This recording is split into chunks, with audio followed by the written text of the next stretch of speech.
Hi, I'm Cynthia from Artbeads.com. Today I'm joined by Cheri. Hi, Cynthia. Hi, Cheri. To talk about those teeny beads that make a huge impact on our projects. They do. There are a lot of kind of little beads you can add to your jewelry project, but we picked out 3 of our favorite to inspire you today. And remember, if you love what you see here, you can find shopping link to everything shown below this video. So let's have a look at those little beads. I'm pretty excited about that. And we're going to start on my side. And we really wanted to talk to you about the TOHO Demi round. There are 3 sizes, 8 aught, 6 aught, and 11. And actually, the bigger the number, the smaller they are. Right. And they're wonderful little beads. We just love them. So we brought some jewelry to show you how we use them. Right. Yeah, I just love them. They because the shape is different. Yes. From a seed bead, and so you get that contrast in size and style. Yeah. And so I just love them. I know. We've been using them quite a lot, though. So those are the 11 aught demi round, and you see how they are super small. They're really small, and I like the effect to use them as a chain. So sometimes when people will ask me, is that a chain? I say no, it's just those teeny round beads, and they're wonderful to work between segments of beads. I love that. It gives it almost kind of a hardware kind of look to it. That's true. I love that. That's true. And I think you use them also in this bracelet. Oh, Becky made that bracelet. Isn't that beautiful? It is. So that tiny little blue bead contrasts, I think, so beautifully with the square beads and then the crystals. And it also is a functional bead in that bracelet. Right. Because if you didn't have those little beads in there, that bracelet wouldn't flex around your wrist. I so you need that little break between the larger beads. I see. And so by placing them throughout, not only does it offer that contrast, it makes it function better. So this is so beautiful. Yes. Cheri, you made this one. Yeah. And so often I'll use little seed beads for the trim on the edges, but I love the look of the 2 little beads together. It just is a little different. And sometimes it's a matter of space. Right. You know, I want to put this pearl on this edge, but now when I put a seed bead on each side, it's too much. It's too thick, or it just doesn't look right. And then in that case, that narrower, thinner bead just worked wonderfully. This is such a great idea. Yeah, it gives it a different look. Yes, so. And you frame that little pearl in the middle. This is such a great idea. And then we have this one. Oh, yeah. That is gorgeous. Our photographer made that. Isn't that beautiful? It is. So she used those demi-round 11 aughts right there in between the cube. Yeah. That is gorgeous. It looks almost like fabric. Yes. It feels really good. And then Becky again made this one. Yeah. It's one of my favorites. And she used them here. Really pretty. So you see that size difference. And I love it down here where it's just that tiny little bit of gold, but it makes a big difference. Yes, and then even on the fringe, I see that she used them down there too. This is really pretty. So those are 11 aughts, and then you have 8 aughts, which is a little bigger, and I use them in here just a teeny spacers in between those beads, just to add a little of gold. Right, they look like gold spacers. Exactly. Yeah, they're beautiful. But what is great is they come in tubes, and they come in it's a big tube, and you can use them. Yes, you have a lot in the tube. And you use them here too. Yeah, they're for a little pop of color. My beads were soft and pale, and I just wanted that little pop. Yes. And so the colors that they come in, so many to choose from. And like you said, you get a lot. So one little tube goes a really long way. Right, yes. And then I really like using the 6 aught. Also, they're really big. And again, I use them like a chain. And I love that color, kind of a bronze gold. Yeah, beautiful. That's a type of color you can use for anything, and you can wear with everything.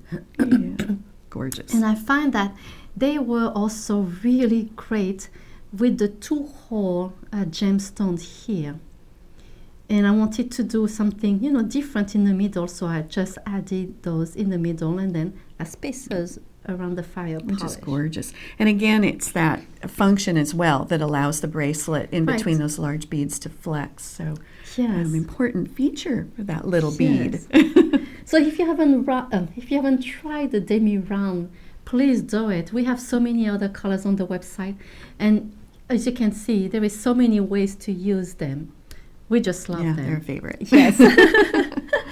Something else that we really like also are the teacup. So it's on Cheri's side. Right. So the teacup is this little bead, in this case, this gunmetal colored bead, and it's functioning as a bead cap here. Yes, right? I love that. It's a little teacup shaped bead. Let me pick one up so you can see what that looks like. Oops.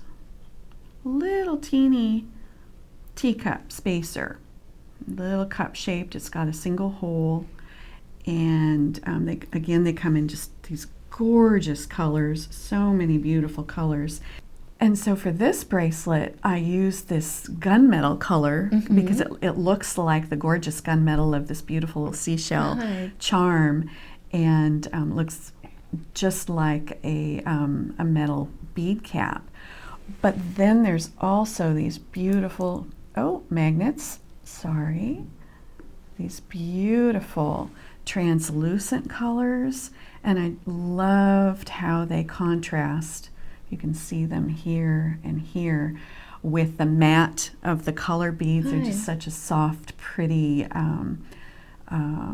effect. So just really pretty contrast. And here again, you can see this gorgeous kind of metallic look. It looks like metal again. And I use them as bead cap also. Yeah. And I thought that looks really great with that. And I love this metallic finish. Isn't it pretty? So useful. Again, the gunmetal here, but then as you can see, these just beautiful, soft. Love this gorgeous, pale, soft green, and the translucent pink, but then this gorgeous, vibrant cobalt color. So many different colors that you can mix with, and then. In this one, again, we've got this pretty soft, looks like a soft matte gold on each side of this gorgeous red. And look at, so I used them on the bead, but I also used them with the metal bead on this one, on the drop. There we go, on the end. And it works really well too. I thought that was finishing that bead very well. Isn't that pretty? Yeah, it gives it an end. Exactly. And shape. Exactly. I love that. So you could use also like a gunmetal. I think that would be nice too. That'd be beautiful. Yes. And then on this gorgeous bracelet, Becky did this. Isn't that beautiful? So she has the teacups. I'm going to lay this kind of across so you can see. Teacups as bead caps on top of the pearls here. And she's got a few different colors that she's used through here, which gives it the mix of color in this bracelet that is so beautiful, and it just adds to the detail. I think it's just really beautiful. So useful. And they come again in tubes, and you get a lot in each tube, so they go a long way. And so many gorgeous colors to work with. So that's why they're a favorite. Exactly. And then Becky also used the finial on this bracelet, and this is the other bead that we wanted to show you. At the end of each head pins, she added the finial. Right, that's this little guy right on the very end. Looks like the end of a head pin, right? Right. But as you can see, we've got all these different colors. Yes, so Cheri will show you how to use them, but we wanted to show you how we incorporate them in our design. So Cheri, can you talk about this one that you made? In the case of this one, the finial is just this little bead at the very end, and again, function was the point. I needed something at the end, and it would be normally a head pin, Right. but I'm stringing this very large bead, and I wanted to put more on top, and I wanted to make a wrap loop. So now you're talking, you need some Right. length. And I didn't have any head pins long enough. Very often that's the case. And so making your own head pins with these finials is great for that situation. Yes. And so I'll actually make up a bunch and then just kind of have them around for that moment when you need them. Right. And same case with this one. It's this one little bead in this this whole necklace, but it's what makes this pendant happen. Right. Yes. Because like you say, sometimes we don't find the length of the head pins that we need. So those finials are really great. And they add a little more colors. Like on this necklace that you made, I love that you added different colors on the Swarovski crystal and even on the metal bead. So it gives a little pop of colors again. Exactly. It's so fun to work with them. And then in your necklace here. Yes. So I wanted some just crystals, but I wanted a pop of colors at the bottom of the crystals. And so I choose different colors here of the finial, and I think it's a really fun way also to make something different. Exactly. It's such a fun effect because otherwise it's just very simple and clear, right? Because it's crystal, but just that hint of color on the end really adds to it. Exactly. And then you can do something like that too, just a little pearl, and at the end I say, why not? A little pop of color again. Something blue. Yes. So I thought that was cute too. I love that. And then I did something a little more elaborate. I wanted to try them with the bell flowers here. That was such a fun project to do. As you can see, I couldn't stop it. And I thought, oh, that's really cute little bouquet, right? Exactly. So what I did is, and Cheri will show you how to do that, but I did glue first the finial. I put more glue around it, and I slide the bell flower, and I hold them together. So the finial glue on the bell flower too. Okay, so it's so nice they and give secure. more, exactly. But I also use here, I'm hoping that you can see, a melon bead. I thought that was great. Cute. Also with just a little, like I in a love that. bouquet you have brown flowers, you have different type of flowers. So I wanted something very different like that. Those are so cute. Yes, I had so much fun. I had tons of wire and bell flowers, and I couldn't stop. And then I thought, how can I incorporate them in a necklace? So I did this one here, and I use this loop, and I just wrapped them with wire. And the same here, I just wrapped them. I wrapped the wire around the chain. Super cute. And just love that. Just that black and white. Yes. It's really crisp and really sweet. Yes. So those are really fun. I bet they would be really fun on a bracelet too. Yeah, they would. With a chain and like a charm bracelet all jingly. Yes. Yeah. It's a really great way to use those finial beads too. And Cheri, so you're going to show us how to glue them. Okay, so now I'm going to show you how to glue the little finials onto wire. In this case, I have a 22 gauge wire. You can use 22 gauge, 20 gauge, 24 gauge. They'll all fit in the little holes of the beads. You do want to check them. And I said beads. They're not. They're little round bead-shaped creatures that are half drilled. So that hole does not go all the way through. And every once in a while the finish or the coating on the beads will get inside the hole. So you do want to make sure that you've got a good opening for the wire to fit into. And so I like to start, I like to make several at a time. That way I have them. Mm-hmm. And so I'll straighten my wire.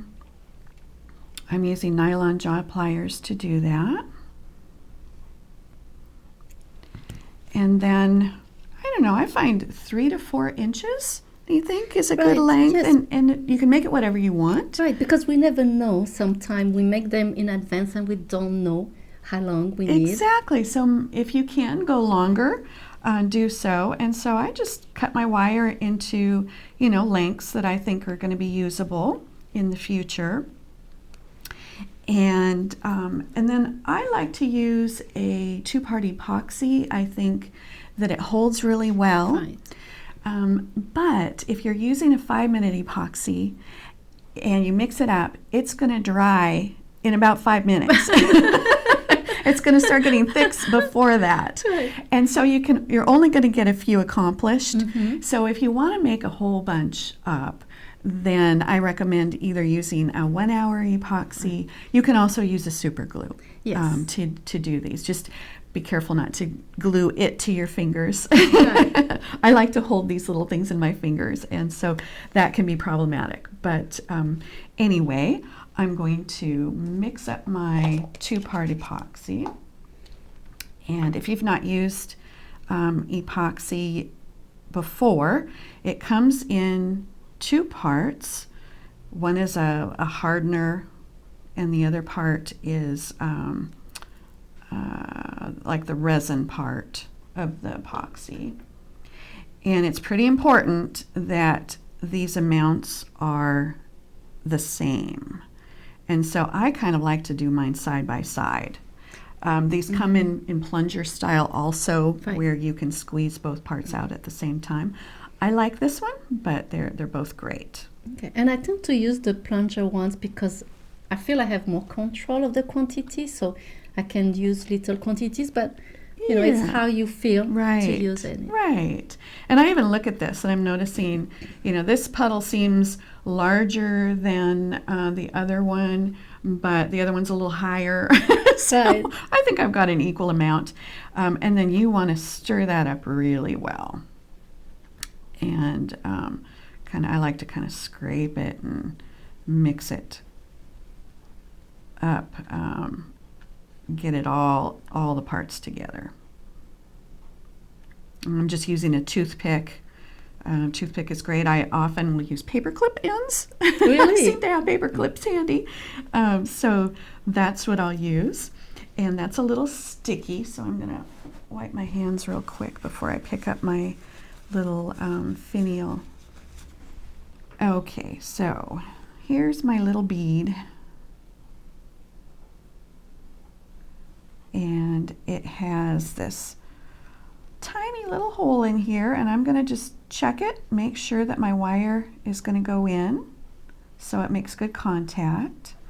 And then I'm going to dip the end of my wire in the glue and then insert that into the bead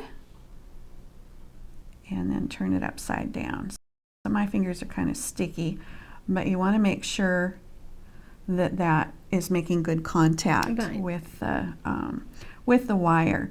And then I don't know if you can see, but oftentimes there will be glue then that builds up underneath. Right. And if you leave that there, it can cause the next bead that you want to put up next to it, it just won't meet up nicely with Right. that. So I like to use the edge of a card and I push down on the bead and then I can kind of clean that up. That's a great idea. And then you want these to dry. And so, Cynthia, this is my beautiful bouquet. I love that. This is a great idea. I just have the styrofoam cone, and I can just make up a whole bunch, and then they'll all just dry. And then I just kind of leave this laying around, Yeah. and then I know. And remember, with the epoxy, even though it's a 5 minutes, it needs 24 hours to cure. So don't start your project until the next day. That would Right. be much better. Exactly. And you want to test and make sure before you use that, especially if it's going to function as a head pin, Right. where it's going to have some weight and maybe you're going to be applying pressure to it as you do a wrapped loop. Pull on that a little bit Yes. and make sure that it has adhered well. Yes. And if not, then move on to the next one. That's true, Yeah. yes. But thank you, Cheri, for showing how Yeah, to use the thank you. finial beads. These small beads really do make a statement in our project. We yeah, they just do. love them. Really do. What small bead do you like to use? We love to know, so please leave us some comments. And if you want to see more of our videos, press the subscribe button below this video and make sure to press the little bell to get notified about every new videos we release. We have more colors of those teeny beads available on artbeads.com, so make sure to check out all the options we have. And don't forget to follow us on our other social media like Facebook, Instagram, Twitter, and Pinterest for more inspiration. So, thank you, Cheri. Thank you. Merci beaucoup. Au revoir. À bientôt. Bye-bye.